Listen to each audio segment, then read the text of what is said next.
and kind of, so you're supported through this process. Because anytime that you try and go through these this emotional spiritual work on your own, it can be very difficult because you only have your own perception of it. Yeah. Right. So if you get stuck in your own perception, it's still going to drive those same behaviors. Be patient, be understanding with yourself. Are you willing to keep an open mind, really feel what you're going through instead of feeling something and then distracting yourself?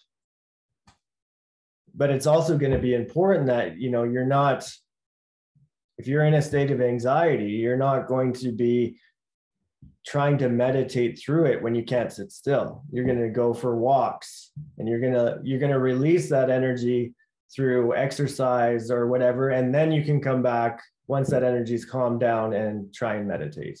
Because what we need to, the biggest thing we need to do, and this is part of connecting to something bigger than yourself, is stop resisting what you're going through. Stop resisting the parts of yourself that you don't like, because they're part of you. But the main thing is that you stay consistent with the practice. Because if you're getting frustrated, you're not going to want to meditate. But it's like going to the gym. If you just do it once in a while, you don't see any results, correct? Yeah. Right. But after 3 months, 6 months, a year of that constant exercise, then you start to see results. So why do I feel useless? Well, probably because your father made you feel useless no matter how hard you tried. And that's an energy, a thought, a behavior that you've carried on for how many years now? So we're going to have to start to learn how to be the person while we're doing the things, rather than what do I have to do next? Yeah. Because you're looking at the action of, say, meditation as, if I do this, I will get something. Rather than just be with yourself and experience what you experience in meditation. Because there's no, and maybe you got a taste of some experience in meditation that you've been chasing, but that was for that point in time. That's where, for you, where you were at that time. And this is different now.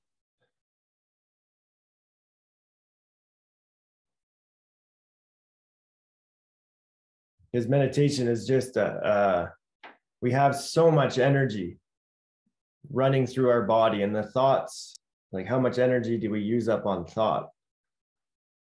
So we're trying to revitalize our energy within our body and just kind of calm it down, line it up, get the mind not so much in control. We need to calm it down a little bit so that we can operate with our entire being instead of just that little 10% running our life the whole time. And the more you practice, the better you get. So if you can do 1 minute that's actually in darkness, blackness, nothing's happening, that's better than 15 minutes of trying to have these expectations of some magical moment exploding within us, and we don't ever get there because we can't even get to that place where the thoughts are just calm, and when they come, we're just watching them happen rather than attaching to them. Yeah. So becoming the watcher of your thought is just the beginning, right? Because the more you detach from your thoughts, because they're going to happen, they happen to everybody. The more you detach from it and just see them for what they are, the more in line you're going to get with your whole being. Everything always prepares you for a certain turning point in your spiritual practice, in your material life, in your emotional life, in your physical life, all of that. And there's always a turning part where we've been too afraid to really dig into because it's too painful. Well, what we call as painful, really it is just an uncomfortable sensation that we don't like. So anytime you're starting to create something that's going to make you uncomfortable, It wants to pull you back into your comfort zone until you learn that the comfort zone is uncomfortable. And the uncomfortable will be your comfort zone. Once you push through the old energy, the old thought patterns, the old feelings, once you push through and break through those and understand that the true peace and comfort is through the uncomfortable. Because all you're experiencing is your body trying to stay in the familiar.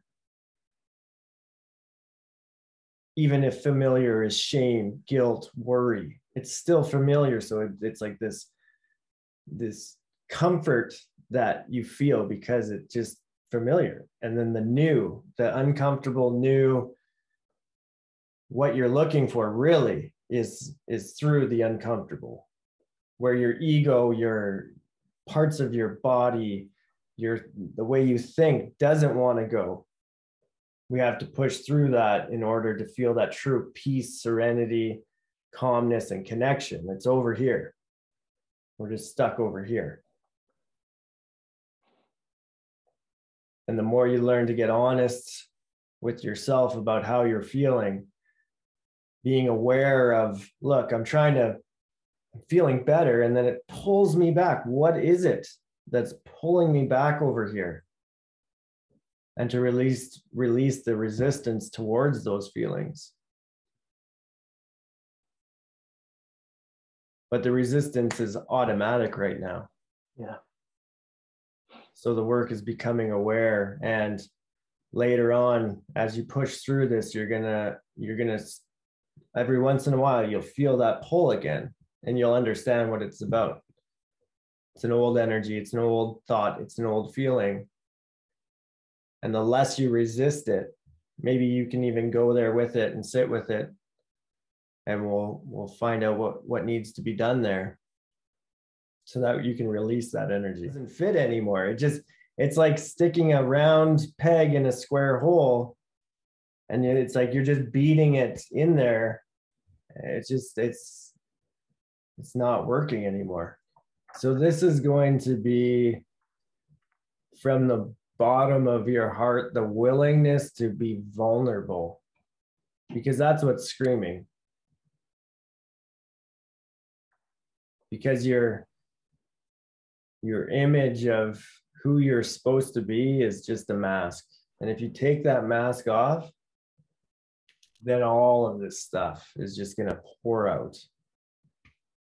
And that's scary because we've never had to do it. But to really just allow yourself to just open up and say all the things that you've thought about, you felt them, but you've never really taken the mask off and just saying, this is what's going on. Because you don't know how. But it's really that honesty that for one, you're never alone. For two, nobody's gonna hurt you for being vulnerable. Nobody's gonna hurt you for being yourself. Because you've been beating yourself up a long time. Have faith that not everything has to be okay all the time. You don't have to pretend that everything's fine when it's not fine. You have to trust in a process that is bigger than you can understand. The process is much bigger than I can understand, because we don't know where it takes us. There's no destination. Things are going to happen that none of us can predict. But we have to have that faith that even if I don't know the outcome, even if I don't know where this is going to take me, what it's going to bring into my life, I have to have that faith that there's a higher purpose arranging my life for me. And it's brought me here to do this. And all I can do is put my focus on what needs to be done and leave the outcome up to something bigger than me. Because the more I let go of the outcome, the more the universe can do its work and bring everything that needs to come to me, rather than me trying to figure out what I need to do in order to get this result. The more I let go and I just learn to be who I am and act who I am and sit with who I am, the more universe or God can do the work for me. And then we start to notice that this experience is actually amazing the more I let go. But again, ego wants to know what's happening. Yeah. Ego needs to know, so I feel safe, that I know the outcome, even though I don't possibly have any capability to know what the outcome is. I'm not a fortune teller. But I'm still going to plan the outcome. If I do these things, I'll get this. And then I do those things and nothing works out the way I anticipated. So why did I waste all that energy trying to focus on what I can get or whatever the case is? When if I just let it go, it would have happened the way it needs to happen rather than the way I think it is. And the way I think it is doesn't work out very well. Do we really trust that this life has a better plan than we can do, than we can create ourselves? Do we really trust that I'm going to be safe and protected no matter what I do? We get a tight grip on life. This is the way it needs to be. These are the things I'm going to do. And if I do these things, I'm going to get this. And then we do all these things and we burn ourselves out, and then nothing really works out that well. And we ended up with no energy, feeling like crap, depressed, or full of anxiety, because we have this tight grip on life. When we release it, then everything can flow in. But when you have the tight grip, nothing can get in. So we really have to learn to let go of all expectations, assumptions. Like every time we worry, what are we focused on? What might happen? It's absolutely useless. How do we know what might happen? Are we going to ruin our day with what might happen when we have no idea what's going to happen anyway? So we're just wasting our energy. But the good thing about worry is why we worry is because we're usually afraid we're gonna lose something that we really enjoy about our life. So if we focus on the good stuff that we enjoy on our life, because it's like a yin and a yang. We only worry because we're afraid to lose something or something's going to happen, but there's an opposite to that. If you look at the worry, oh, I'm worried because I really enjoy these parts of my life that I'm afraid to lose. But why don't I just focus on the things that I enjoy about my life instead of maybe I might lose it? Yeah. And it's a practice. It's not something that you just wake up and decide, I'm not going to worry today because my life's wonderful. It's a practice because it just happens automatically. Keep track of what's coming up. Like if you're stuck anywhere, if you're having an issue, if you feel something but you don't know what it is, just text me and just keep track of it. Just text me so that we know where you're at. How can I be that child that doesn't have the filter we have today where they kick and scream and yell, or they hug and cry, and like there's no filter yet, right? So really get in touch with that part of yourself. That child is important because it's going to guide you into how to actually be an adult. Yeah. So yeah, just stay in touch with me. Okay. As things come up, keep track of them. Text me about them. Just like know that I'm here, full support through this entire process. And don't ever think that you're bothering me. Don't start your text with sorry if I'm bothering you. Don't do that, because you're not. Okay. Like I'll get to your message as soon as I can. You know what I mean? So don't worry about, I'm telling you, giving you full permission to just let it all out. I'm here. The line's open. Hey everybody, so if you made it to the end of this video, obviously something has resonated with you. So if you have someone in your life struggling with addiction, if you're in recovery, and you want to get some clarity, you want to find out more about the process of the healing process surrounding addiction. I've been in recovery since 2009, and I've been working with lots of people, and I've done a ton of work myself, obviously, to stay sober myself. So yeah, you can just go to my website, tomforsyth.net, click book a session. It's super simple.